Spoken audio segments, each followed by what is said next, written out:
Hi guys, welcome to our channel Not Grown Yet.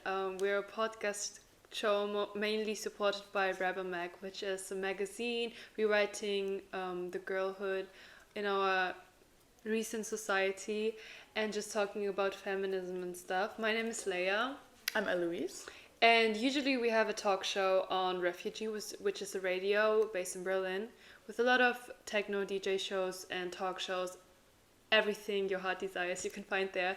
So check Rebel Make Out and Refugee, and let's get into our today's topic, which is relationships. Yay! So excited. We're thinking about doing relationships in a very general sense, whether it's to people or to places or to feelings or school. Yeah. So this is not about the relationship to ourselves today, which we kind of talked about in the last episode where we talked about the relationship to our 14-year-old self. This is more about general relationships because there are a lot of relationships which are really present in our life right now and that really do a lot with us, that move us a lot. So we thought about doing that. And how are we going to introduce this? We are going to do something super cool, which my mom actually introduced to me. It's the Animal Spirit Guidebook. It's by Kim Kranz, who is, I think she's from Berlin. I could be completely wrong, but she's really cool, and there's a specific way she organized it. It's basically a book and cards that are all about finding your spirit animal for whatever reason. You can ask a general question, you have a worry for your next week, for today, for anything, or you have something you're excited about. What spirit animal will guide me through right? So kind of like tarot cards, right? Exactly. A little bit. It's very, very similar. But I like that it's about animals and that you can connect yourself with something. And the texts that are written in there are very, very good. They're very... And I remember the last time we met up, I told her about, like, I want to find my spirit animal. And she was like, look at this, we can do this. I was like, do this. I have these cards to find that for you. So, if you want... Yeah. So my question to the cards right now is just, like, what animal... supports me in my recent relationships that are happening right now. Can I spread them out in front of me? Mask crazy. Okay. Gotta feel the energy of the card. You have to choose it by knowing which one's the right one. You can't just you have to know which one's the right one. I also have a friend that does tarot cards, and every time I'm just like trying to find the right energy, and it always works. Yeah. Like, you really have to feel it. Yeah. This is my card. Okay, she picked the buffalo. I don't know if I can show it. It's a picture of a buffalo. So, let me find this. There's always little icons that talk about it, and they help you find the one. Buffalo. So, I found it.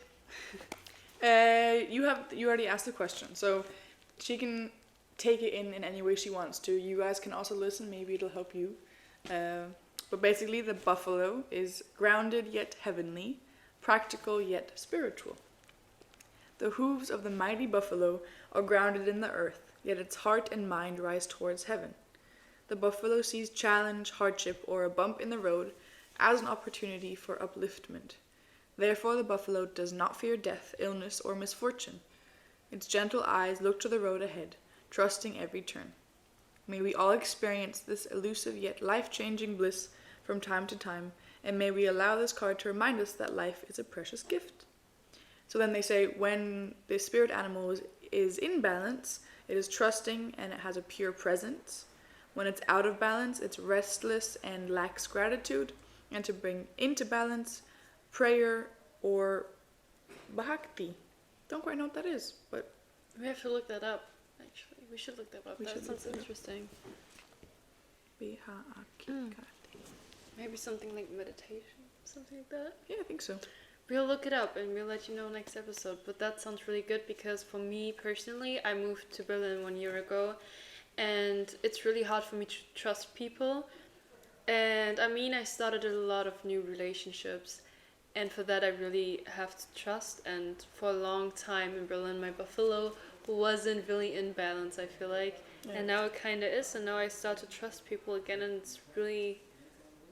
it's beautiful, actually, what that said. Yeah. It's so fitting. That sounded so bored, but it is. But it's usually what happens. Like, I think it's not that these are perfect for the thing you were thinking, but if you interpret it in the right way, then you're like, wow, actually this makes complete sense. Yeah. Very good one. I've never had the buffalo before. But yeah, what I can just say is if you ever move to a new city and have a hard time opening up, just do it. Because at the end, even though if it doesn't work out, like don't have too big of in German we say Kopfkino, like too many A head movie. yeah, too many expectations, right?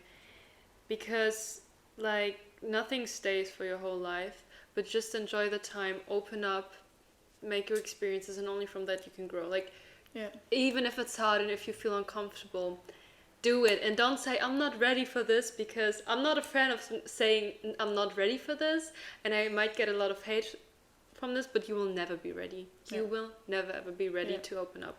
And so just go for it, and it might be difficult, but you will survive. And the believe more me. I feel like the more you do it, the easier it gets, because you've done it before, so you do it again, you do it again.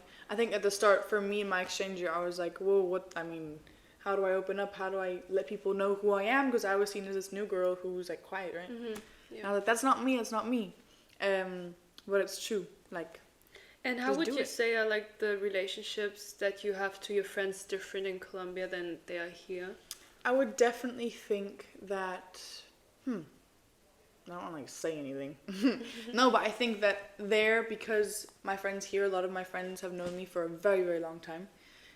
My friends in Colombia, they had this new image of me that I hadn't seen before, because they'd only known me from the time that I got there last year until the day that I left, and I think they got to kind of create their own idea, not based on what Eloise did in 6th grade or what happened in 5th grade, but also I had a lot of power in deciding what do I want to show, what do I want to tell, what do I want to say, how do I want to be, and that was nice. So I think it was less deep, obviously, because my friends who know me very well, I have a very, very good relationship with them, but it was definitely like, I don't know, a new perspective of Eloise, which was cool to see myself, because when they told me about me, or when I heard stuff and not feedback but just opinions, I was like, I've never been told that before, for example. But do you also see like cultural differences? Definitely.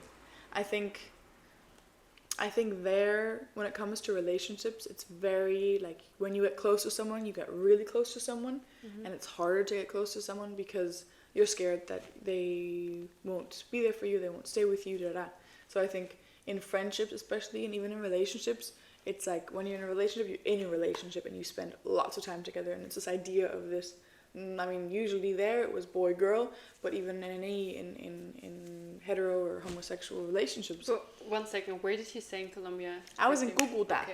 Okay. Just so you know, because I heard there are a lot of differences between I was going to say, cities, it's not but- all of Colombia, so Yeah. I couldn't say all of Germany either, but I was in Cúcuta, which is a city on the border to Venezuela, so lots of influence of also Venezuela, but in relationships, it's very important. Family is very important, friendships are very important, but there's It's like lots of drama. a huge family. Exactly. Yeah, that was That very sounds nice. beautiful. And it was something different to Berlin, because Berlin's a big city, and I feel like Berlin is very, at times, very toxic, and just like lots of people, and like you have to look good and be these things, but Yeah. I feel like I come from a small town in Germany, which is close to Bielefeld for the German people, and I feel like there are less expectations sometimes. yeah. Which makes it easier, because here, I don't know, you have to do so much to stand out, but Yeah. when it comes to relationships, it was easier there, I would say, because there weren't as many people and you found your people so much faster. Here it is just really hard to find. Yes, so many weird people. Like, I've met so many weird people. I'm Yeah. not going to lie. And You have to look a lot, I think, to find, and also going you through have the process of you changing. have to go out, you have to go to dance lessons, you have to go to, I don't know, to basketball games, whatever you like, and to try and find your people. And you have to do this all over again until you finally find them. Even if you study, like I'm a student, but even then you have to really go out and try to find your people.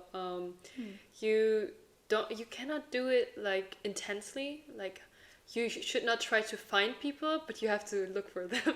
Yeah, You know what I like mean? they can also come to you, right? Yeah. Let them, like, you feel what's right, you feel what's wrong, you feel who you have to prove, like who you have to prove yourself to, which I don't think is a good, like a friendship if you have to like prove yourself, or it's competitive. And who are people that you can just be like, ayo, like our energies match. You seem super cool, and it might last, it might not last, like, but also moving to a new place is like you get to start over. That's cool. But that's the good thing about Berlin compared to my hometown. It is that you meet so many different kind of people. Everyone is so crazy different from the person next to them, and that's really exciting. That's like cool. Yeah. you grow so much looking at other people. That's awesome. No, definitely. And yeah. So now it's time for you to I want to pick choose her. my card. What's like your kind of question? I think regarding relationships, mainly for right now, I just started school and I'm like, what spirit animal will guide me or help me through starting a new relationship with school, building a relationship with school, which I hope will be healthy. And that's difficult. Yeah, exactly. Like finding a way to balance it and to feel good in it. And important people in my life. I don't know. Relationships. You know, relationships. Ugh. Do you want to I'm gonna put them on. spread it out? I'm gonna put them on my thing.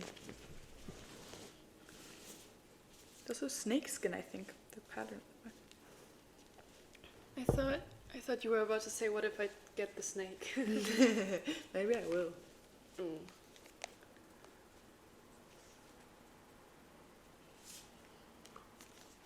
The oyster. Oh, I got that one last time. You got this one last remember? time. I forget what it said, but Me too. But it was good. I got the oyster. Very cute. I don't know enough about oysters. Okay, I found it. So it says patient, secret keeper, hiding inner treasures.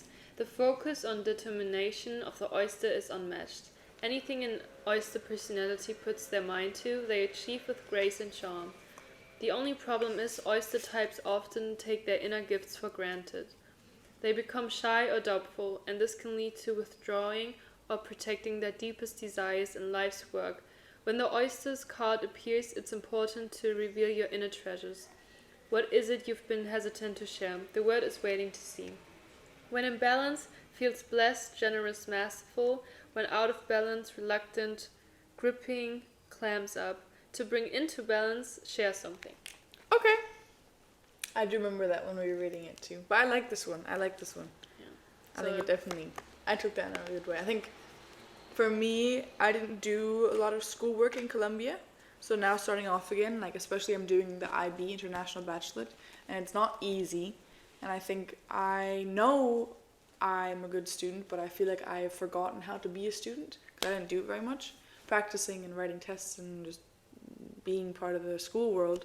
But I know I'm good at this. Like I know I've done it before, I continue doing it. And I know there's so many important things in this world that might not be just school focused, but to believe in myself and know that I have a special treasure talent inside me, as they said. Yeah. Yes. And I think with like relationships, definitely, I think it's just important to always remember to, if you surround yourself with people who you can be yourself with, and you can be your true self with, and they love you for that, then that's the most important thing. Because if you're faking something or showing, like giving a show, and that person likes you for that, they will continue liking you for that, and you can't actually be the real self you want to be and are. Yeah. That's really important to me, at least, to be able to be your truest self. Yeah, in a And attract relationship. people that way. Yeah. Yeah, in any kind of relationship, you gotta be vulnerable.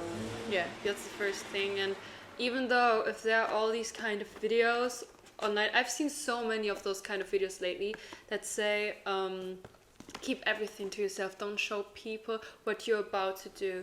And that's, I know it's business like- talk. I study fashion management, and as a businesswoman, you gotta think smart, and you know. But also, life is short. And if you wanna have nice, like really good connections with other people, fuck it. Like life is not all about money and business and that type of Oh stuff. my If God. you see it online, Yeah. it can be motivating, but focus should be on your inner peace. Yeah. I had so many conversations